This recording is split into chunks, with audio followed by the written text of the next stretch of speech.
كم هو صعب شعور الوحدة، وكم هو أليم إحساس فقدانك لشخص يمحي هذا المصطلح من قاموس حياتك. جميعنا يدرك معنى الوحدة، لكن لا يحس في شمس ظهيرته وبرده القارس إلا من عاش تفاصيله حرفا حرفا.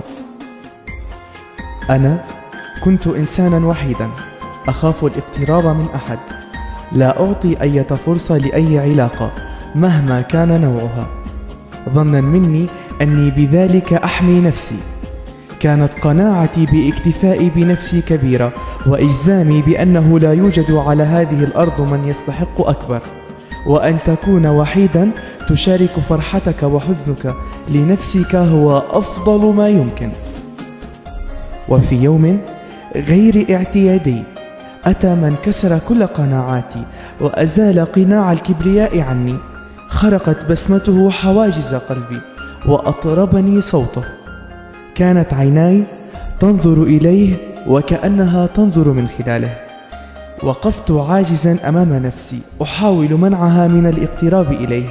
اختلطت أحاسيسي ومشاعري مع عقلي، أصبحت وحيدا أكثر، فكل ما أملكه الآن أصبح ملكا له.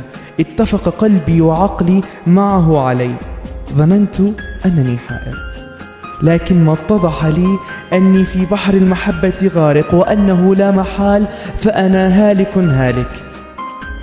مرت الأيام وأنا أرى ازدياد تعلقي بك في عيناي، ويوم وراء يوم موقف تلو الآخر وضيق بعده فرج، لم أجد غيرك لي ساند. زاد اهتمامي، حاولت وضع حدود لهذه العلاقة لكنها كسرت أيضا. أصبحت محبتي لا متناهية، فاقت حدود السماء، ومن كبرها أخذت العالم أجمع في أحضانها. من يقرأ أو يسمع كلامي هذا يظن أنني عاشق، لكن ما أحس به فعلا فاق هذه الكلمة، وجميع كلمات العشق والهوى لشخص في الغرام واقع، فما وجدته أفضل من العشق والغرام. وجدت صديقا صادقا صدوقا نقي القلب طاهرا، صديقا ولدته لي الأيام، وأثبتت المواقف أنه يستحق أن يحمل لقب الأخ الصديق بكل جدارة. أيقنت فعلا أن الصداقة هي انصهار الشيء بالشيء، فها قد انصهر كل شيء بيننا، قلبي وعقلك، ضعفي وقوتك، طيشي ورزانتك، والأهم روحي وروحك. وأيدت من قال رب أخ لك لم تلده أمك، مع العلم أني كنت له أشد معارض. ومهما اشتعلت نيران حبي لك يا صديقي فستبقى في نظري نار هادئة. احتارت أقلامي وعجزت كلماتي عن وصفك، ولا أدري كيف أبدأ وصفي.